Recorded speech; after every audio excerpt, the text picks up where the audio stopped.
নমস্কার, আমি সৃষ্টি তালুকদার। বয়স ১৩, বিষয় আবৃত্তি, বিভাগ খ। আমি সর্বভারতীয় সঙ্গীত ও সংস্কৃতি পরিষদে অনলাইন সাংস্কৃতিক প্রতিযোগিতায় 2026-এ অংশগ্রহণ করছি। আমার নিবেদনে থাকছে বিশ্বকবি রবীন্দ্রনাথ ঠাকুরের কবিতা পুতুল ভাঙা।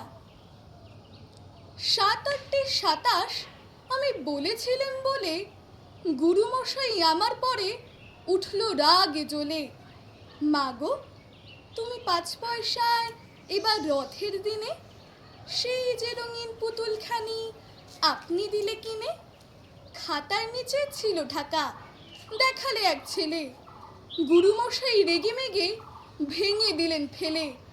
বললেন, তোর দিনরাত্রির কেবল যত খেলা, একটুও তোর মন বসে না পড়াশুনোর বেলা। মাগো, আমি জানাই কাকে, ওর কি গরু আছে?